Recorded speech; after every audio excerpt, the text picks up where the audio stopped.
Today I'm going to talk about error handling with monads in Ruby. This talk is based on my blog post. You can find it by the link below. My name is Vitaly Pushkar and I'm a staff engineer at Solaris Bank. It's a bank as a platform startup in Berlin, Germany. Let's talk about errors. What is an error? There are generally two categories of errors that might happen during the execution of a program: expected and unexpected. Expected errors often come from the domain or the business logic of an application. For example, a user cannot be found in the database, or the sum of debits doesn't correspond to the sum of credits on an account, and so on. Also, it's errors caused by external application dependencies. For example, a network request in the absence of connection, or an attempt to access a missing file, a request to a server that is down, etc. From the perspective of a program, these are not bugs. But if program relies on having that user data or on the contents of that file or server response, such errors can and almost certainly will become bugs if left unhandled. Unexpected, on the other hand, are errors that are hard or impossible to predict, but most importantly, such that are impossible to deal with. Stack overflow, memory limits, hardware failures, and so on. Most unexpected errors are too hard or even impossible to handle, while expected errors have quite a long history with many different ways of handling. Today, I'm focusing on the expected errors. And I would like to give a brief history of error handling first, to give you a better context for the main topic of this talk. In the very early years of high-level programming languages, such as COBOL, for example, go-to instructions were used for the control flow, including dealing with errors, as one of the possible branches of program execution. Unfortunately, GoTo is too powerful, and writing or reading any reasonably sized program would often become unreasonably hard. This frustration had led to the famous GoTo Considered Harmful paper by Edsger Dijkstra. He argued that the freedom to jump from anywhere to anywhere in a program provided by the GoTo statement is leading to unreadable, unmaintainable code, and it should be restricted to some standard structured control flow patterns instead. The paper sparkled a debate in which structured programming was suggested as a possible solution. Structured programming declares that any program can be implemented without GoTo statements if a language it's written in allows three basic things: a sequence of procedures, if-else statements, and while loops. In structured programming, a procedure call behind the scenes is still a GoTo, however constrained and with less power. It can only jump to the beginning of procedures. Roughly speaking, it's how procedures and functions and methods work even today in many programming languages. Despite being a beautiful high-level concept, procedures needed a way of dealing with errors that would be an alternative to GoTo statements. The first obvious solution to that are error values. With procedures as a concept that logically separates different computations, it's convenient to think of each procedure as a black box. These black boxes communicate by passing and returning values, and the boundaries between these black boxes are an excellent place to communicate errors. Unfortunately, there are many problems with this approach, which I cover in my blog post. But for now, I should say that the most healthy approach is to return multiple values, one of which contains the result and another an error.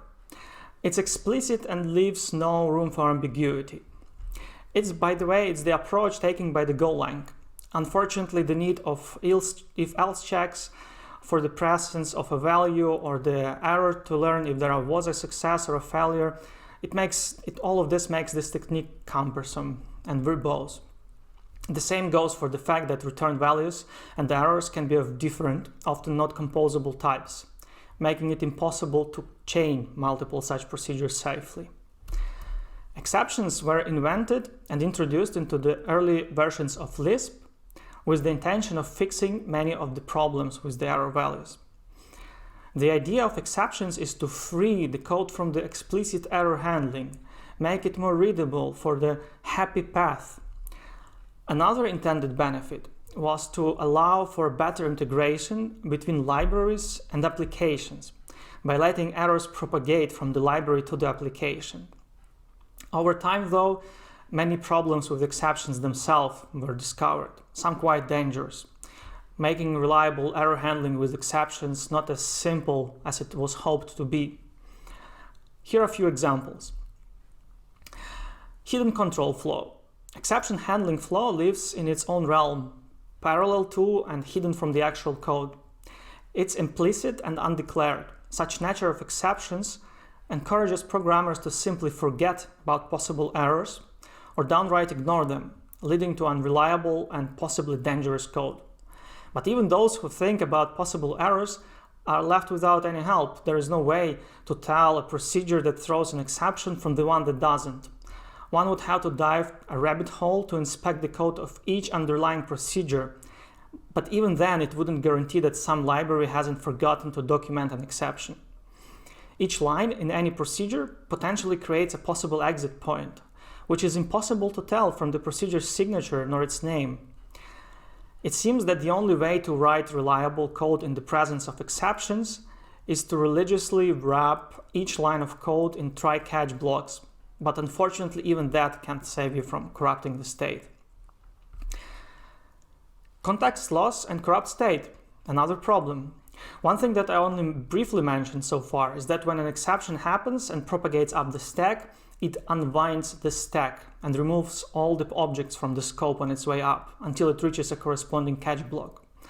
Such behavior intends to undo or roll back everything, leading to the error to give the catching code a chance to try again. One problem with it is that without the context of what the lower level code was trying to do when the error occurred, the higher level code that caught the error can't possibly know what caused this erroneous situation. Another problem is that the high-level code knows nothing about the state that was changed by the lower-level code before the error happened. This state can be both internal modifications to the global state of the application, as well as external, database or service calls, file manipulations, and so on. The unwinding simply cannot undo such changes, and it's not even the worst. Imagine if the code was modifying some big data structure when the exception occurred. After the exception was caught, the data structure stays in a corrupt state, and such scenarios could potentially lead to catastrophic failures. Shifting semantics and notion. Depending on the language, exceptions tend to have different meanings. In some languages, exceptions represent abnormal, unpredictable situations, while in others they serve solely as a kind of a control flow. And there are also languages where exceptions are something in between. But languages don't live in isolation. They live in ecosystems of communities, libraries, books, online discussions, code examples, documentation, and so on, each influencing the style and standards in which a language is used, including, of course, how exceptions are used too. And finally, concurrent and parallel programming. Well, for simple multi-threaded applications, even for them, there is no best way to react to an exception in one of the threads. It's either unwinding up to the point of forking and deciding to keep other healthy threads running, or killing all the threads. And each scenario can potentially lead to corrupt data. When multiple threads don't simply fork join, but form more complex thread pools and communicate via shared work queues and so on, each doing its little part, then there is nothing to unwind to in case of an exception, because the original caller is detached from such threads and is nowhere to be found to deal with the situation. The same applies to the actor model, where actors can be not only local, but connected over the network. The fact that the exception handling mechanism lives in a parallel realm and is not part of the program's control flow and data flow makes it impossible to propagate exception between actors and across networks. But with all its problems, in simple scenarios where a discovered error can be turned into an error message straightforwardly, exceptions can be used to simplify the application code by only having exception handlers at a higher level of the application. In web applications, for example, it would be some middleware close to the web server or a high-level code that returns an HTTP response. It can also be used rather safely and easily in situations where errors are very few, and exceptions are caught immediately at the level where they are raised. In other situations, unfortunately, where error discovery requires several non-trivial steps, often with the context of the error and high degree of flexibility to handle the error, exception handling becomes significantly complicated and hard. It requires high discipline and attention and still doesn't guarantee reliable software in the end. But there is another solution, one that combines the explicitness and simplicity of error values, but also eliminates most of the problems that exceptions try to solve. It's monads as return values. Monad is simply a container that wraps a value of any type and doesn't allow direct access to that value. Instead, it provides a uniform, structured way to change the value by running functions on it. Don't be afraid of monads. You don't need all the heavy math or category theory to make use of them, just as you don't need to know relational theory to use SQL or lambda calculus to write functions. There are many kinds of monads for various purposes, but in the context of this discussion, we are interested in one that is called either.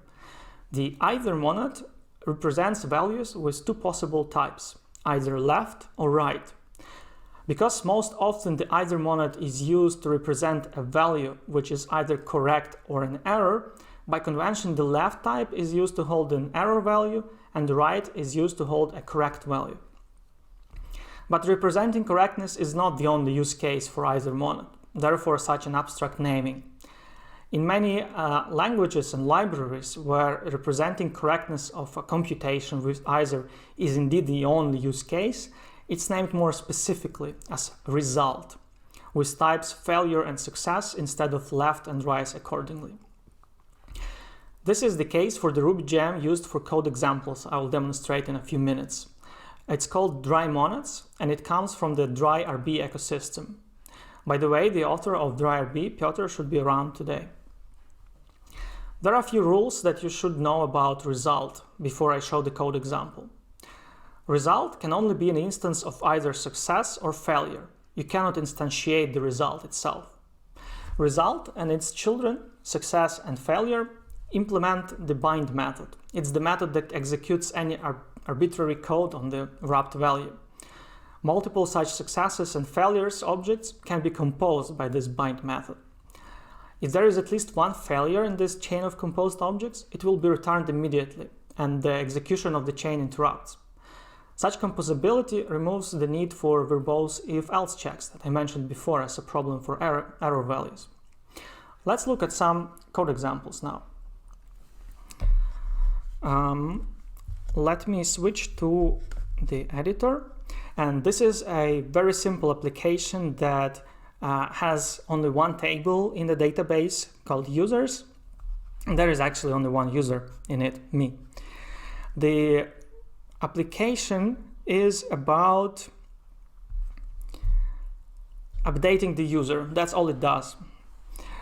And as you can see here, I'm including the dry monads from the dry monads library. And there is this main method call that does all the job. But before looking into it, let's first check what all other methods it has.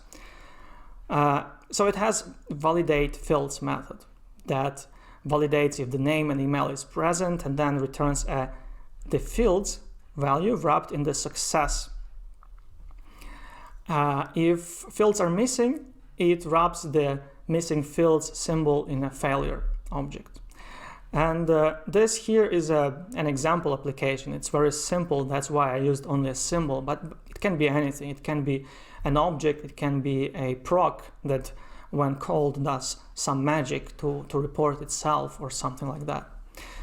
The validate email, define user, update user, send an email after updating, they are all following the same idea. In the case of success, they return the value wrapped in success, and in case of failure, they return a symbol indicating why this failure happened in this failure object. So let's look at the main method here. For now, please ignore this pyramid of doom, this deep nesting here. It's only for the educational purposes. In a real-world application, if you have so many operations one after another, you would usually use another style, which I show in a second. But this is much easier to get the idea before we show the next, the better style.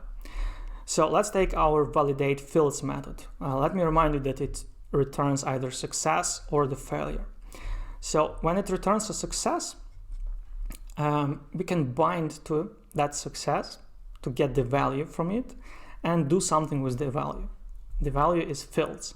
And when the validate fields method was successful, we proceed with calling the validate email. And when that was successful, we proceed with finding the user in the database. If that was successful, we are updating the user. If that was successful, we are sending an email. And finally, we are wrapping the user in the success object. Well, if at any step here, a failure object was returned instead of a success, the whole chain would be interrupted, as I mentioned before. So there is no need to calculate and go further if there was a failure. The failure would be immediately returned. One thing that you probably have noticed here is the calls to external methods that might return an exception, that might raise an exception, sorry. And there is this find user that uses active record method find by, there is update, there is a mailer.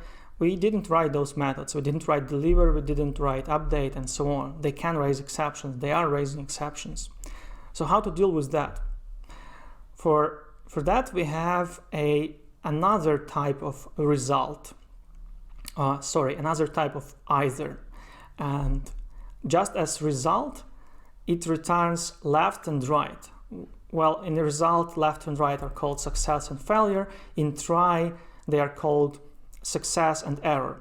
And what try does, it wraps any block of code, and if that block raises an exception, the try will return the error object wrapping the exception message. If it returns a success, then the value is wrapped in the success object and is returned instead.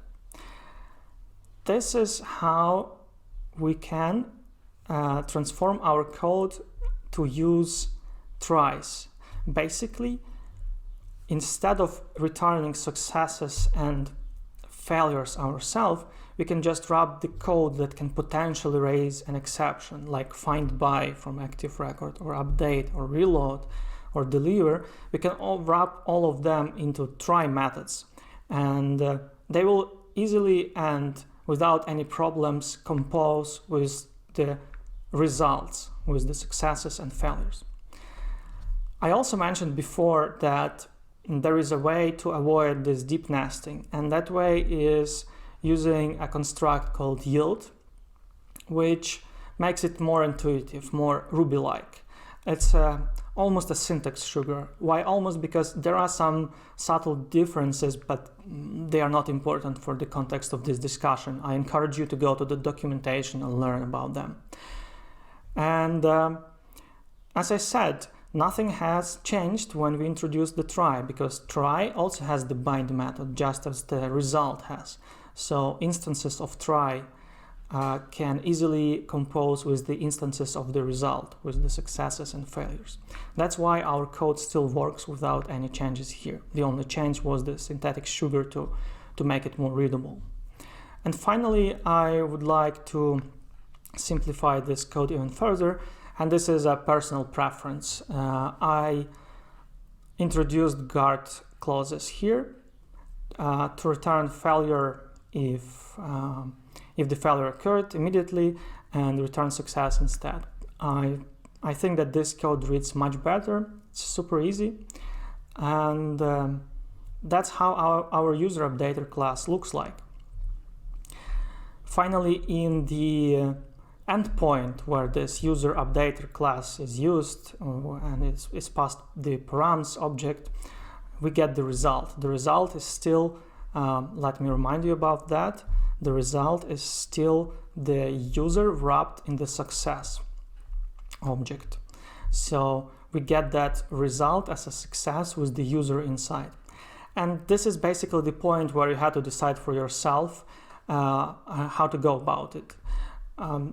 And it's probably going to be the only place where the verbosity of if and else's to check for successes and errors is visible, because I could have chosen to go and bind to this result and do something with it, for example, transform it to JSON, and then bind to that JSON to return the value to the user and so on. But I have chosen, for the purpose of this example, to unwrap the result to get the success value from it and to turn it to JSON immediately.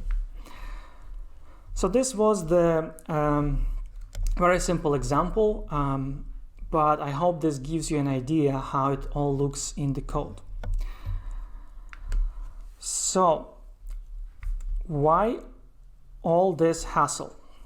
It's data. Unlike exceptions, our result and try monads are just objects. Data, and data is the first-class citizen of the language. Data comes in and comes out. Data can be manipulated and transformed and combined with other data. It can be used to make decisions further in the code. Okay, it might not be the easiest thing to grasp from the first time, but so were exceptions when you learned about them. Yet, unlike exceptions, because error monads are data, it's right there in front of your eyes. It's not hiding from the reader somewhere a dozen method calls away. If there is a possibility of errors in the code you read, you see it in the form of result objects. Exceptions, for example, pop up to the point where a thread was spawned at and blow up there without ever getting to the parent thread. Error monads are returned to the parent thread the same way as any other data, no additional work required. Let me admit it straight out. Because Ruby is a dynamic language, there is no way to make you return result objects from methods. But in my experience, when you are adding or modifying a method in a class where all methods return result, you notice it and remember about it. Also, if you call bind on a method that doesn't return result, it will fail and thus remind about itself. But mechanics aside, the most important thing is that it encourages thinking about possible error scenarios. Writing code with error handling monads pulls you from this cozy, illusionary world of happy path into a harsh reality. So what's the price of using monads for error handling? First, it's not easy to grasp. I mentioned above that using either monads for error handling is simple. Yes, it is simple, but it's not easy. It requires a paradigm shift, especially if you've been using exceptions or other styles for most of your career. Second, it's not widespread.